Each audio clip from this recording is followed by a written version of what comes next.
Welcome everyone, and thank you for joining us on this fine evening for the dedication of both the Land Remembers and the exhibition for our and the reception for our exhibition Industry, Old Spirits and New Spirits. You can see that I am in the gallery space right now. I'm right in the midst of the exhibition, coming to you live from the exhibition. And I'm Nicole Nathan. I am the executive director at the Arts Council here of Lake Oswego. And we have the pleasure tonight of sharing with you these two stunning projects. The Land Remembers is a new piece of public art commissioned especially for the City Hall building and created by Lillian Pitt and her team of collaborators, Juno Lackman, Ben Dye, and with a lighting element by Scott Scheisel, who are, most of them are joining us this evening. I'd also like to introduce folks from the city of Lake Oswego, including Mayor Joe Buck. You want to wave? Thanks, Joe. There might be some city councilors on here this evening too. I see Rachel Verdick. So if you guys want to wave, thank you so much. And any city staff, thank you again. Either add your name in the chat or give us a wave. Thank you again for joining us. I just want to give a special thanks to our Intrepid Selection Committee members, and some of those are joining us this evening too. When I say your name, go ahead and wave. Ben Mefford, Bill Tierney, Gary Hannafin, Johanna Haste, Bonnie Hirschberger, Jerry Jones, Joyce Anneker, Kathleen Fox Weens, Leroy Bynum Jr., Megan Phelan, Sue Taylor, and Tonia Villalobos. Lastly, thanks also to our amazing, great team here at the Arts Council, our Communications and Development Manager, Robin Krakauer, who is helping us make this happen tonight, as well as Public Art Program Manager, Kelsey Ferreira, and all of our board members who are joining us this evening. So at the moment, it is my pleasure to turn it over to Carrie Halliday, who is our Vice President of the ACLO Board. Carrie. Hi, everyone. I just wanted to take a moment on behalf of the board to thank you all for coming to celebrate and dedicate this piece. It's been a really exciting project for the board to participate in, and we're all just really thrilled with the results. So in kind of following along with what Nicole said, thanks to everyone who really made this possible. The committee worked really tirelessly, the city, our staff, and of course the artist and her amazing team. So welcome and thank you all for participating. Thanks, Carrie, for those words. Our wonderful selection committee helped us through the process of determining what this project set out to do. And one of those folks on our committee is Lake Oswego citizen, Dr. Leroy Bynum Jr. Leroy is the Dean of the College of the Arts at Portland State University and an accomplished opera singer to boot. So we really appreciate him joining us tonight to share his thoughts. I'll turn it over to you, Leroy. Thank you, Nicole, and hello, everyone. I am Leroy Bynum, and I am very proud and honored to be here this evening to speak on behalf of the Selection Committee and the very thoughtful visionary work that the committee did to bring about the incredible piece of art we're celebrating this evening. First, I'd like to personally thank Nicole for her invitation to join this committee. As a very new citizen to Lake Oswego, this provided me with the opportunity to meet and work alongside fellow artists and art historians and art educators and lovers of the arts for the purpose of selecting a work that will permanently hang in the atrium of the recently completed City Hall building that is not only aesthetically pleasing, but that also captures the ethos of Lake Oswego, as I've come to learn it, as a city that owns its past, and a past which informs its present work of diversity, equity, and inclusion, and a city that embraces a future where we each can celebrate each other. Jersey, Ninja. As I've said, the work of the committee was an extremely thoughtful and deliberative process. Our work began in 2020, and as we sought to form consensus around what we wanted this artwork to represent, we all could not help but be struck by what was going on nationally, statewide, and in our own community. America was gasping for air as we watched instance after instance of racially motivated murders of Black men and women at the hands of self-appointed vigilantes and the police sworn to protect and serve. We watched America's protest for justice and equity, all as we all suffered through the worst pandemic in modern history. I personally felt the importance and impact of this moment as a committee member, as I'm sure my fellow members did as well. We envisioned a work that would speak to Oregon, to Lake Oswego's past, but also celebrate its rich heritage, as it incorporates some of the functions of the building in the work itself. The people of all walks, community and civic engagement, justice, and diversity. We therefore decided to broaden our search to include artists of color, especially Black artists, to apply for the project. And we were delighted by the number of extremely impressive applicants we received. The process of winnowing them down to the finalists was not an easy one. But from that outstanding group of finalists, one artist and her proposal stood prominently among them. And we're here today to celebrate that artist and her work, Lillian Pitt. I want to thank Lillian and her team for working so collaboratively and collegially with the selection committee through the various stages of this process, from conception to the piece that is hanging where it is today. What an incredibly fulfilling process it was, and I am extremely grateful for having been a part of it. Thank you. Thank you, Leroy. That was amazing. And what a good summation and temperature gauge of what was happening when we first put the selection committee together, and the challenges that we faced as we were putting together this project. So I'm really thrilled that you were able to join us and talk on behalf of the committee. It is now my distinct honor to introduce you to Lillian Pitt. Lillian is a Pacific Northwest Native American artist whose ancestors lived in and near the Columbia River Gorge. Lillian is an integral part of the artistic ecology of our region and the world. From clay to glass, bronze to prints, and jewelry to monumental public art, Lillian's importance on how we see art cannot be overstated. So I'd like to turn it over to Lillian at this point.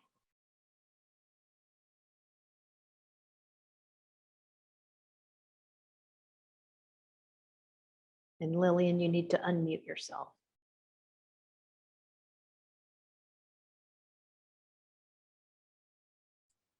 Okay, now can you hear me? Okay, well, thank you. It's been an amazing journey for my team and I, and to create something that is very special and will always be special to us. And we're very pleased that it's going to live its life in Lake Oswego. And so I found that when I do my art, the purpose of even doing it or thinking about it is to honor my ancestors. And then I looked up what kind of people lived in Lake Oswego for over 10,000 years, where they fished and hunted and dug for roots and ate wapato and camas and all these wonderful foods that are no longer there. And so the history of it needs to be told.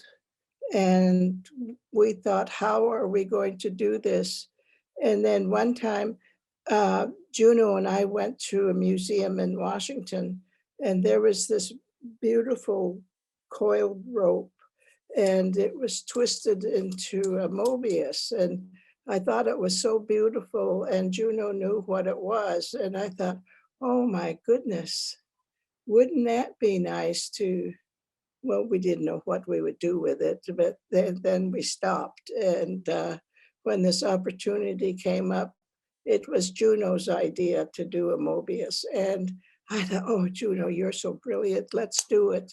And so then we've got to write a proposal, and here we are. And it's just been a major blessing to find Ben Dye, and who is just really phenomenal, along with Juno, and Dennis, along with the team, is always there taking photographs, and always takes like 500 when we want 4. And so he is watching tonight, and as well as most of my friends, if they can get on.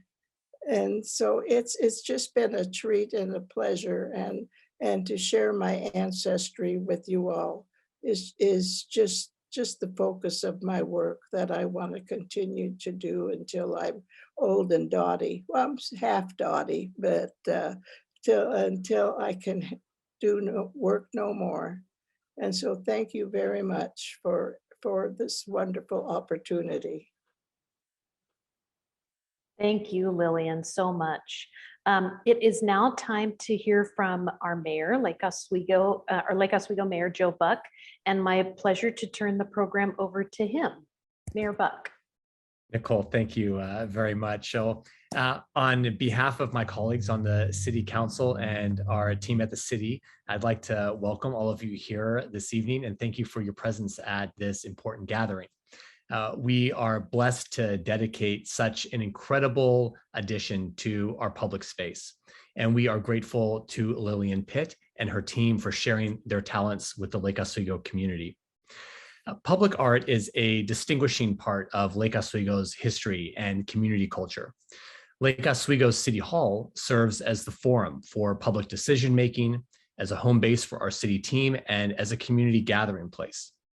The Land Remembers is a beautiful depiction of our community values, the values illuminated in a continuous flow representative of the human journey to this day and the ongoing impacts of today's decisions on tomorrow's people. Therefore, how fitting it is that the Land Remembers now plays a visually prominent role at the center of our city. The amount of talent, unique skill, and teamwork that went into creating the Land Remembers is not lost on any of us. City leaders created the Percent for the Art program to ensure public investments include and support public art. With City Hall's Percent for Art process, the selection of the Land Remembers commenced with a community group made of residents, public art committee members, and city staff. Invited artists were vetted by the Oregon Arts Commission as well as the selection committee. Those artists were encouraged to be innovative and creative for the piece while reflecting on Lake Oswego's unique cultural and natural resources. In addition, the artwork needed to amplify the significance of the civic building, a physical manifestation of our community's values. The selection involved consideration of artists from around the country with an emphasis on Black, Indigenous, and people of color. The city firmly values the wide benefit to the entire community when broad perspectives are included and seeks to call to those voices intentionally. Out of the submissions, Ms. Pitt and her team's proposal received the most votes by far. So to artist Lillian Pitt, to the fabricator artists Juno Lockman and Ben Dye, and to the lighting artist Scott Seichel, your talents will sit with our community for many, many years. They will sit in the eyes of our elected leaders as they cast votes from the council dais. It will delight visitors walking, biking, and driving down A Avenue, and they'll bring peaceful joy to the team working within the City Hall building each day. Well, may our work as a city honor the values represented in the Land Remembers as we work not at a beginning or an end, but as a part of. And may integrated thinking inspired by this piece guide leaders today and tomorrow and inspire an even more connected community. It is now my honor to officially dedicate the Land Remembers to Lake Oswego City Hall and extend gratitude to Miss Pitt and her artist team and to everyone who brought us to this day. Thank you so much. And with that, I turn it back over to Nicole. We're gonna have a cool video for you.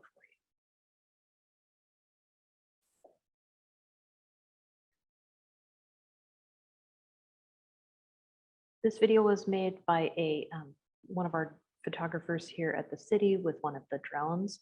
So you can get like this really cool view of it that you wouldn't necessarily from standing down below. So thanks very much to Dave Arpin for that. So thank you so much, Joe, for those thoughtful words. And thank you to everyone again, all of our artists, our photographers, and our great selection committee. We could not have done this, obviously, without all of your work. At this point, we will open it up for some questions from the audience. You are welcome to either type your question in the chat or raise your hand, or use the raise your hand function if you'd like to do that as well. And then we'll either field those from the chat or we'll call on you and then you can answer, you can unmute and then answer your question.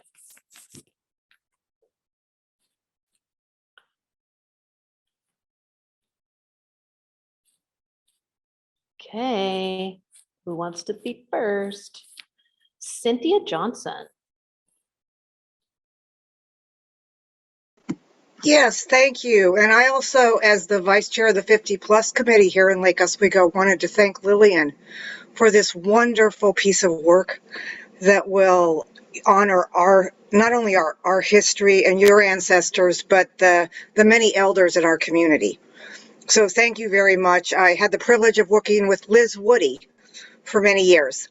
So at the Buffett Award for Indigenous Leadership. So this means so much to me personally as well to have this piece of art in my community. So thank you, Lillian. I also wanted to ask you, though, and your team a little bit about the process of how you actually made it, if you feel so inclined as to talk about that. Oh, I think your mic, Lillian. Yeah. Thank you. Juno and Ben would be more precise in what they did, and my job was to put the images on the Mobius, and you know, and so, but I was there during their making and all their different processes, and so Juno can go from there. And thank you very much. I really appreciate it. Thank you. Juno eating popcorn. Juno, you want to say something or you want me to start? I'll start while you're finding your mic switch. I think our biggest challenge was the weight restriction. So because of the way it was hung, we wanted something that really had a presence, but we were restricted on how much weight could hang from each point. So that's where the aluminum came in. And then from there, the challenges were to obviously to bend it and make the twist and make the joints where they weren't visible. But then to include the glass pieces, we had to remove a little bit. And the piece was under tension in such a way, because it's not reinforced, that we didn't want it to collapse. So we had to play with sizes that we could remove material without collapsing the overall shape. So I think those were the biggest challenges. And then I don't know if you've noticed the video, the little clips, we had about 2 inches to get it through the door.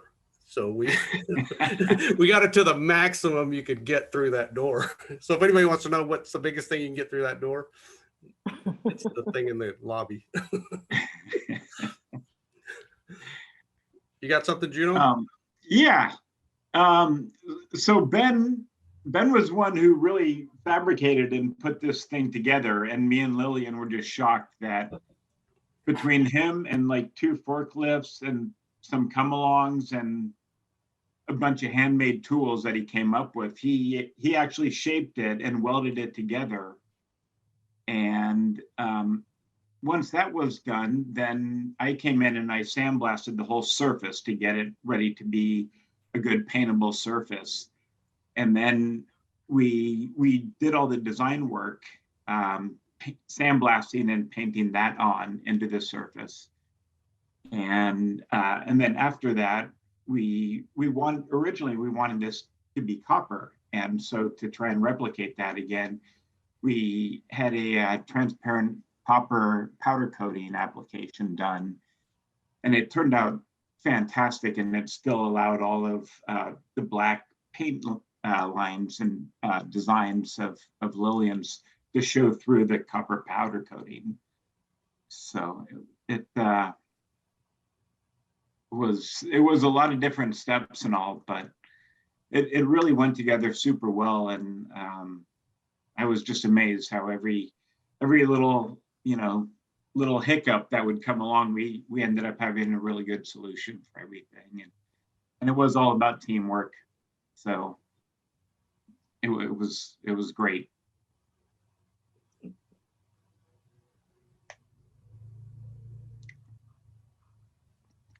We have a couple questions in the chat too that I will bring up. If a visitor arrives in City Hall, how will they learn about the piece? Do you want to answer that, Nicole? I will do that, yes. So we will have a extended text label for the piece on the 3rd floor. So as you go up to that level of City Hall, there will be some interpretive materials that will be able to key you into what you're seeing, what the piece is, who it was made by, and all those different great things.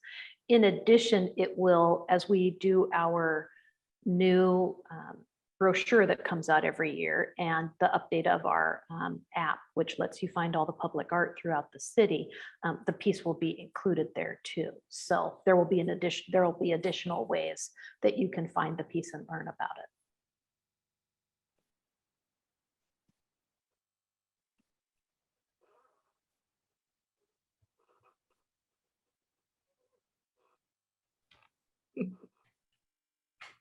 I have a question. Can you tell me how this piece ties together with the exhibit, the other parts of it? It looks like there's some art behind you.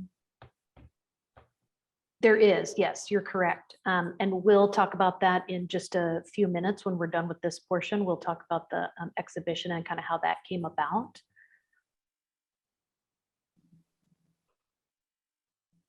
What other questions does our audience have for Lillian and the artists?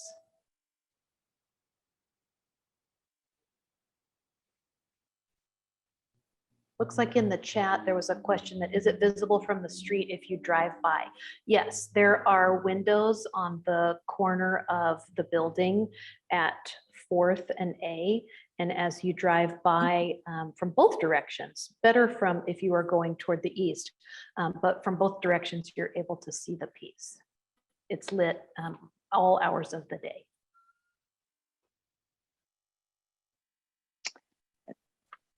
There's another question in the chat that says, would love to hear Lillian Pitt discuss her design process if she feels so inclined, which she kind of did, but if she wants to elaborate on that, that would be lovely. I wonder if there's a specific part. It does not say anything in the chat, but maybe we could just talk about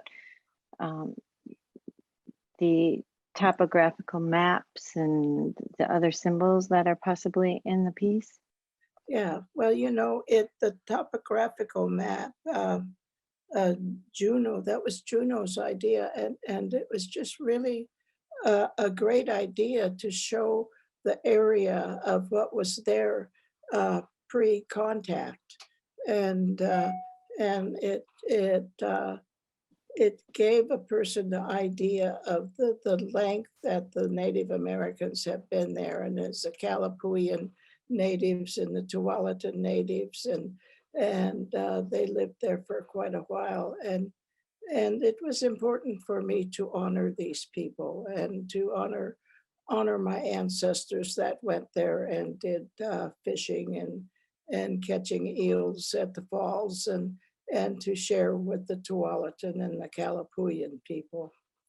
And so I don't know if there's something specific, maybe the person can text. And someone did ask about the lighting, and so Juno or Ben can talk about that. Juno. There we go. Yes, for the lighting, we contracted Scott Schiesel from Light Light and went over like the design of the Mobius strip with him. And his lighting is like very sculptural and very custom and site specific made. And so he presented us with about like 7 different possibilities and different renderings. And we all really liked the one that we ended up selecting, obviously, and just felt that it tied in and highlighted the Mobius strip really nicely without being a distraction at all, and also helping to effectively light it because it's a tricky piece to light. But I thought he did a really great job. It's suspended by a bunch of like clear filament, like fishing line, basically. And he was able to give it a really nice, like organic shape. And so I think it ties into the Mobius strip really nicely.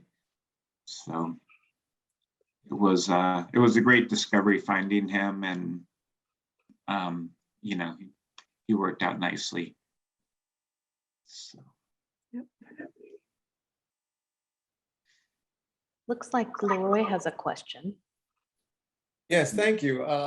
I do. I love that piece of work, but I'm extremely curious about any insight you all can share about your decisions about the materials you used. Were those decisions all driven by the weight of the piece itself, you know, so that it wouldn't fall to the ground, or you know, I love the way the curves and the shape of it, and obviously there was several, you know, you had several options for materials to use. I'm just curious about why you came upon the ones you did. I think that's a good one for Ben. Yeah, like I said, you know, we went over the weight restriction problem, and but the material also had to support itself. So if we had gone with copper, it's a little noodly, and then it's really heavy per square foot, and then steel would have had its issues. And so after going through our list, this marine grade aluminum seemed to be the answer to this fix, and it's really strong, high tensile strength per weight, and we won't have an environmental issue, but it's corrosive resistant, and it's just a great type of material. And then obviously the powder coating solved the color issue. Paint gets finicky, but the powder coating is a real durable. And Juno was talking about how he sandblasted, and then we added the imagery. One little fun accident, we were doing some sampling, and I wasn't sure if we could cover the welds, so I wanted to know if there was a type of primer, so if the welds could be seen, if we could spray it with primer, sand it, and then re-powder coat it. So we played with heat sensitive or heat durable paint. So the paint, the paint is put on first, and then we powder coated it, and so the paint showed through the clear copper, and that was a fun little side thing that we discovered as we were playing with the samples of the powder coating.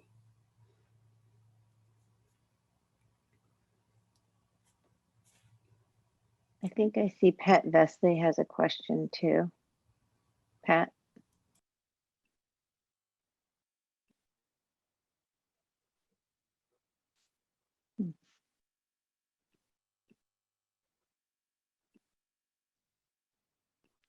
Pat.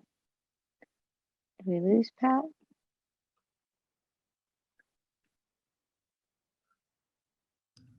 Can you hear me? Oh, there we go. Sorry. I took a group of Mary's Woods people through here a few weeks ago, and everybody appreciated and loved the beauty of the piece. But the comment that I heard most often from them was their appreciation of this being a local Native American piece. And I think that's wonderful that that's how we ended up. Thank you, Lillian. Thank you, Ben. Thank you. Thanks, Pat. I also think it was great that it's marine grade. I mean, we're on a lake.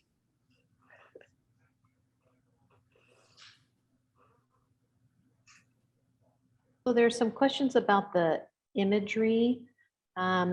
So I would really invite everyone to come into City Hall to be able to see the piece for sure. Lillian, do you want to talk about the imagery that you use on the piece? Okay, yeah, a lot of the pieces involved doing the petroglyph images that where they've been carved into the stone thousands of years ago. And then they weren't exactly like the original petroglyphs or pictographs. It was fun drawing my interpretation of it, and then to use objects of nature like the mountains and the stars, and there's a favorite piece called The Star People, and that's my own imagery, and it just seems to be a special piece that I thought I really want to share this with as many people as I possibly can. So you'll probably see it in other bits of my artwork that I'm going to be doing. And so I put some of my favorite images in there, but then there's the Shadow Spirits, which is takes the look of the Stick Indians, which no one really has seen before. They're mythical beings that live in the tall mountains, and they'll guide a good person to safety if they're lost, or a bad person deeper into the forest. And they steal bad children too. And then so there's always good when you're giving workshops to tell that. So they go, ooh. And so it's fun to scare the kids. And so, but not really. And so, but it's always been a part of my growing up. And so sharing my history and some of the things people know about, but some of the things is just private to me. And, but I love sharing. So thank you. Thanks, Lillian. Robin and Kelsey, do you guys see any more questions that are coming up?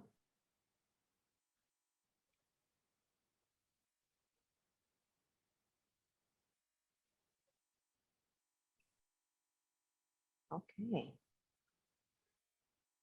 Well, I think at this point then, what we will do is we're going to move to our exhibition portion of the evening and turn our focus toward that, and give everyone a chance to kind of take a look at what's going on in our space here in City Hall, in Art Space.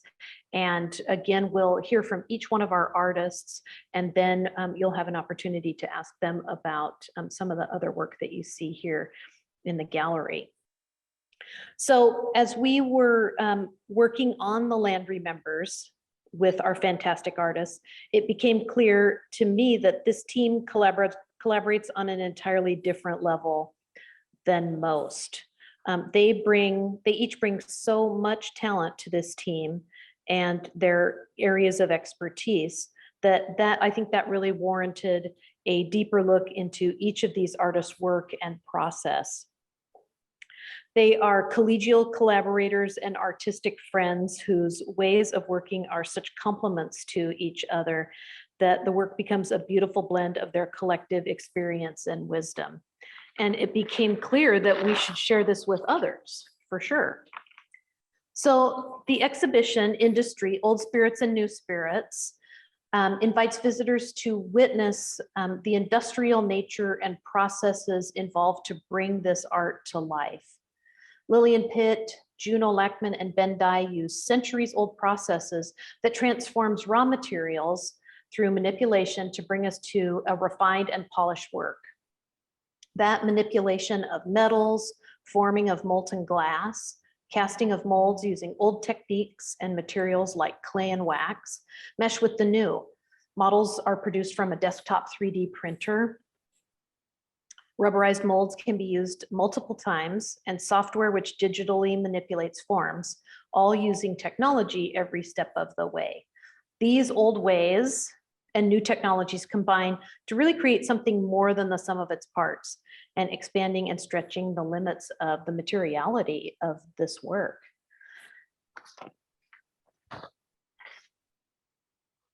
So here we are going to meet our artists. I know we've met all of them already, but this is a chance for each one of our folks to talk a little bit more about the work that's in the exhibition, as well as some of their favorite pieces or pieces they had challenges with, and what they all bring kind of to this amazing project. So at this point, I'm going to turn it over to Miss Lillian, and she is going to tell us a little bit more about her work. Okay. Am I going to see my work? Mhm. Oh, okay. Okay, this is the She Who Watches, and she's a miniature mask, bronze, and she was originally etched and painted onto a rock in the Columbia River Gorge that overlooked the village where my great-great-grandmother lived. And she got her name, her Indian name is Shaglal. And she's part of a legend. And the legend has it that long ago, when people could talk to the animals and the animals can respond. And Coyote came down the gorge and asked the people if they lived well. And they said, yes, we do, but you'll have to go up the hill and talk to Shaglal. And so Coyote trotted up the hill and asked her if she was a good leader or how was she watching over her people. And she said, my people have good houses. We have lots of food. We have lots of salmon. And why do you ask? And Coyote said, changes are going to happen. How will you watch over your people? She didn't know. And it was at that time that Coyote changed her into a rock so she can watch over all of us forever. And so when I first saw her, I was just absolutely dumbstruck to think that she'd been there for thousands of years and watched my grandmother and great-grandmother and then I thought, well, this is what I want to do. This gives me purpose to let people know we are still here and we have not been eliminated. And so every time I do her with such great pride and not of myself, but of my people. And so it's personal. It's the most personal piece I have ever done. And I just love doing her in glass and bronze and silver and sometimes gold if people want gold. And so when you have good collaborators, you know, they can do just about anything I have a whim to do. So it helps to have a reputation too. So I can get more work done. And so it's fun working. Okay. That's great, Lillian. Thank you so much. Mhm. Next, we're going to move to Juno Lackman, and Juno's going to talk about a particular piece here in the exhibition. Hello again. There it is. So I've actually been a collector of railroad track pieces for a long time now, and I typically either kind of live near a railroad or work near it and walk my dogs down there and all. And I always found that like when they do repairs on the railroad, they just discard a lot of the old parts. And so I started collecting them. And so I just have tons of parts. And once I learned how to make molds off of parts, I thought it'd be a great idea to try and make some of these railroad parts. And so I started out with spikes, and I was making a bunch of those, and they're super fun. And then I did the plate. And then the real challenging piece was doing the chunk of rail. And so I was finally able to make one of those successfully. And that rail weighs about, I think it's about 12 pounds. And so it's quite a load. So I'd made all these parts, and then I started thinking how cool it'd be to actually put them all together and do an assembly of a short section of railroad track. And so it was super challenging, but it was really fun. And what's really tricky about it is all of the load of all the weight is within a glue joint where the spikes go through that plate. And so I use a special epoxy called Hextol, and it takes about 7 days to cure. But basically the whole load of that is being supported by these glue joints between the spikes and the plate. And it all worked out. I believe it's still standing, so I'm happy to see that. It is still standing, yes. All right. I can attest to that. Awesome. This was a particularly challenging piece for you, wasn't it? Because I heard from Lillian, and I heard from that you were really having a lot of challenges, and it was a conundrum a little bit to figure out how you were going to get it to work. Yeah, it was also really important to make sure that all the spikes are glued in place to where they're plumb, and so they're supported. There's 4 spikes that are actually supporting the load, and then the other 4 spikes are just like filler, basically. But anyhow, yeah, it all ended up coming together, and just took a lot of patience of letting that glue dry and not messing with it and all. But yeah, it was super fun, and I'm just very happy I was able to pull it off, because it was kind of a vision that I've had for a while, and I finally, figured let's do it. So so 1 for 1 so far. Excellent. That's a good track record. Right. And we'll have time for questions at the end. So if there are particular things that folks want to ask about, some of the technical aspects, I'm sure Juno will be able to help answer some of those as we get toward the end. Next, I will turn it over to Ben Dye. And Ben, what do you want to share with us tonight? We can show that Mobius, there you go. Perfect. Yeah, this is, if you've driven around the Portland area and you see anything with this plated style, that's sort of my deal. But I think this is Mobius number 9, not counting the one in the lobby, but so I've done quite a few of these. So when they came to me with this request, it was a little bit, it was great, because I was already familiar with the shape. But what I really, really enjoy about this is the mechanical feel. If talking about the history and industry, back when everything was one-off, there was, mass production was a slower form, but you had to apprentice and you had to learn your craft. and everything was mechanically fastened. And I just like rivets and that big bold joint that we don't see anymore in the stamped production item. So I wanted the feel of a older style connection joint, and I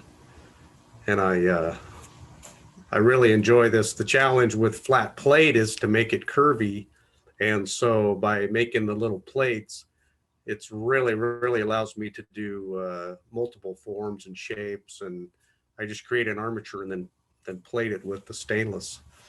But the other thing I'd like everybody to kind of envision as you're walking through the show is these are maquettes. So if you get inspired and you need it 10, 20, 30 feet tall, we can do that too. So each of those pieces in the show is also inspired to do a maquette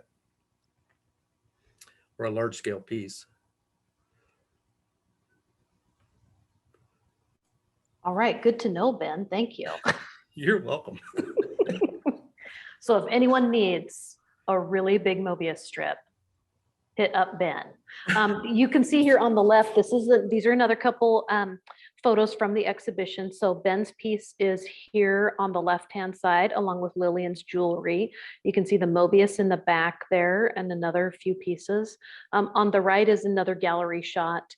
And again, amazing pieces from all of our artists.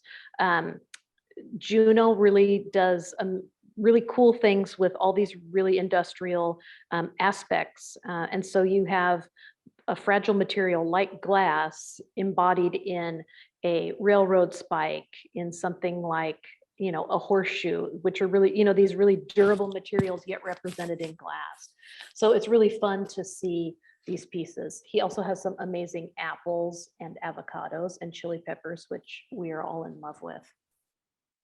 I think it's also, Robin and I had a great conversation with Juno in his studio about the process of how a mold is made. And Juno, I don't know if you want to take us through just really briefly, like how these molds get made and how you get to that finalized piece. Because Juno does all the casting for Lillian's glass pieces. So like the She Who Watches head that you saw in Lillian's work, that's made by Juno. You gave away a big secret there. Sorry. They're my secret. I know. Gives me Rewind. credit all the time, so I'm totally kidding. So getting back to your question, so using like one of the railroad spikes as an example, so to be able to reproduce a piece like that over and over, what I first do is I'll take the actual railroad spike and a lot of times clear coat it just so it has a release.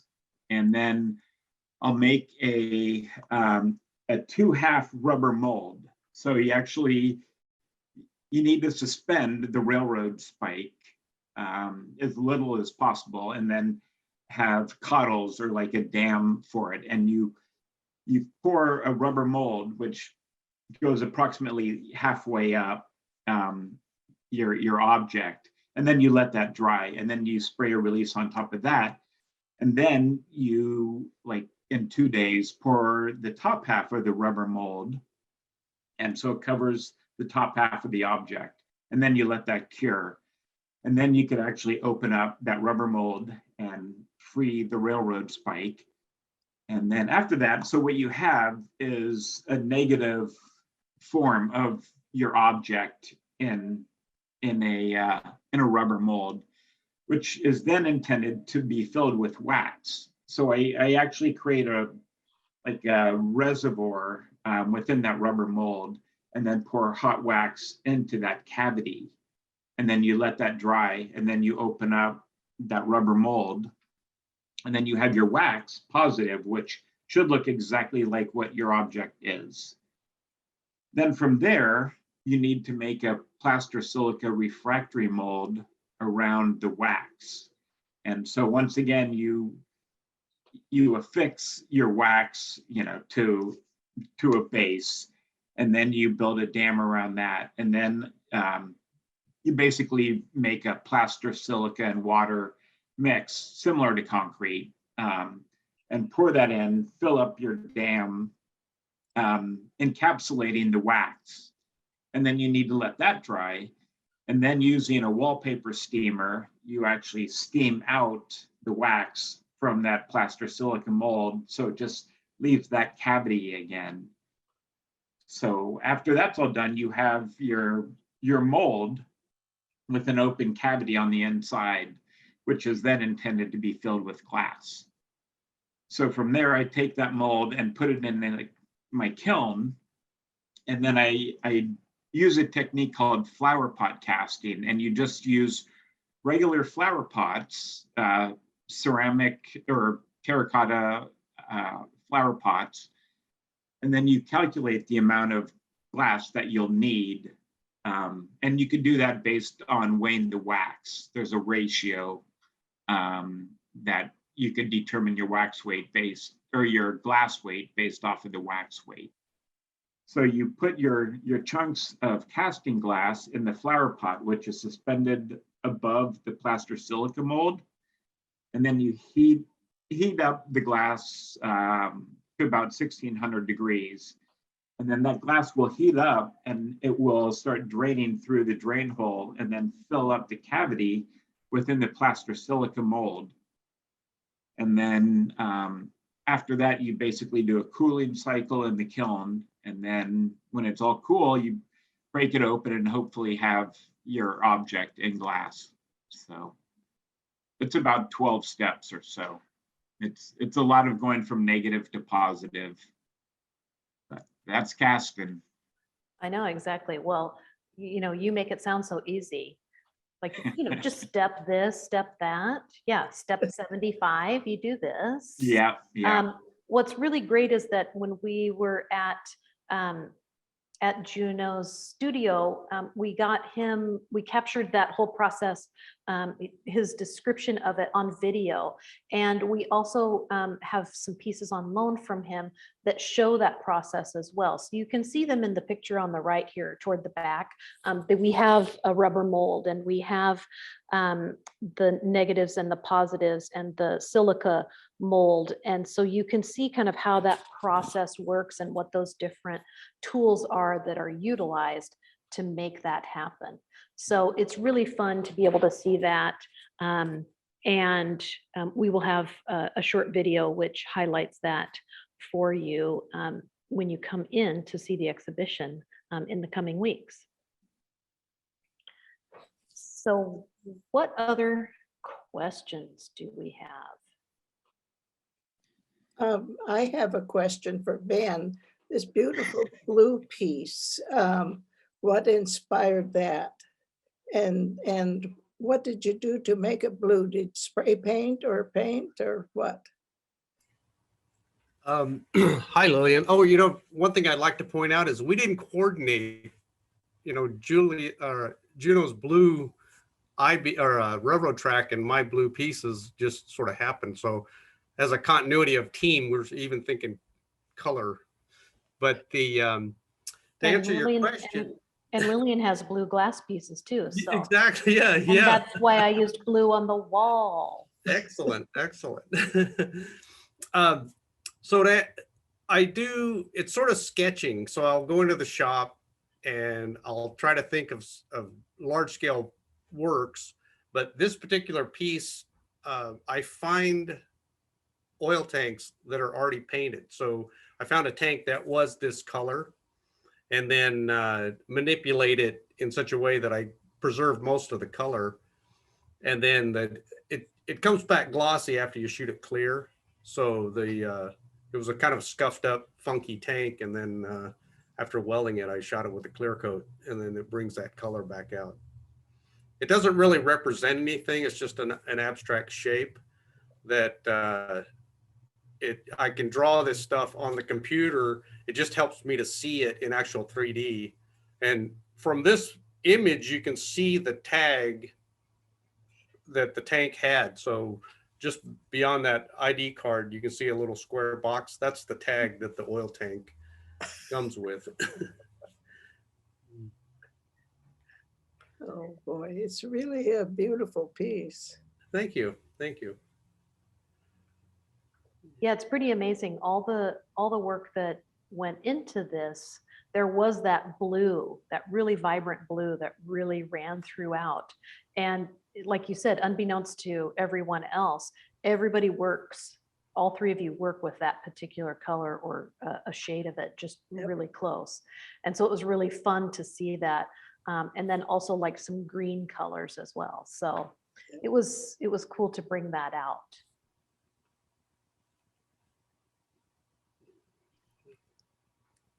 Oh, you want to tell them about the Mobius strip necklaces?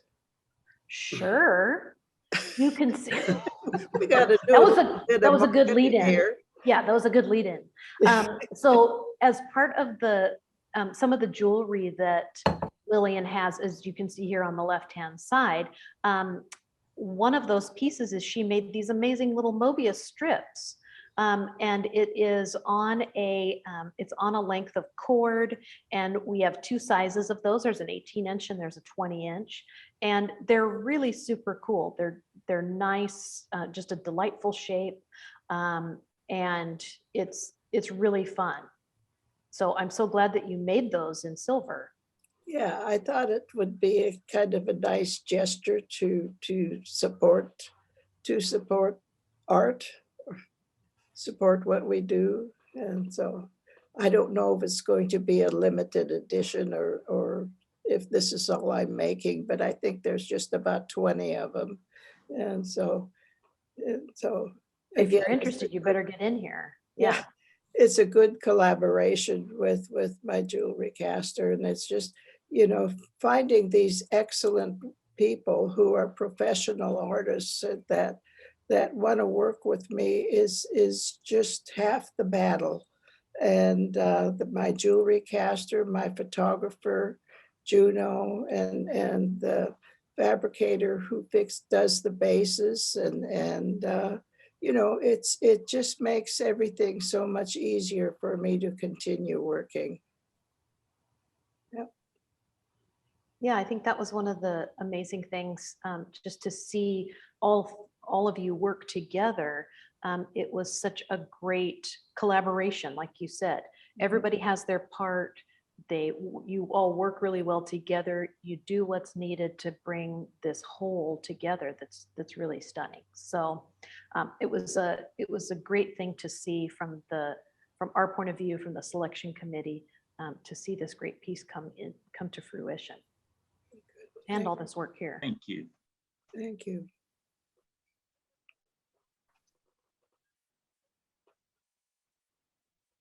Okay, what other questions do we have?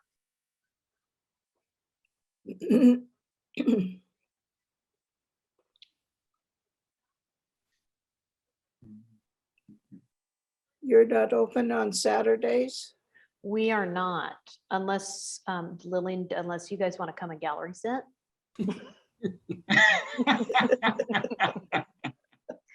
Then we can be open on Saturdays.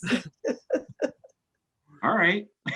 Okay, well then done. Okay, so the augmented hours will be coming to you. We are open Tuesday through Friday, 10 to 5. But if there are times that someone really wants to come and they can only make it on a specific day, just let us know. Just email us or call us, and we can accommodate that. I mean, let's not go crazy, but yeah. Great. I have some family that wants to come to town and check it out. Perfect. Yes. No, we'd love to see all the interested people who are would love to join us. Lillian brought some folks by last week, and it was really great. So Yeah. yeah. And you guys are Cool. working on a new project, aren't you? Yep. Yep. Yep. Hit the ground running again. Oh, yeah. Oh, yeah. So, Good yeah. job.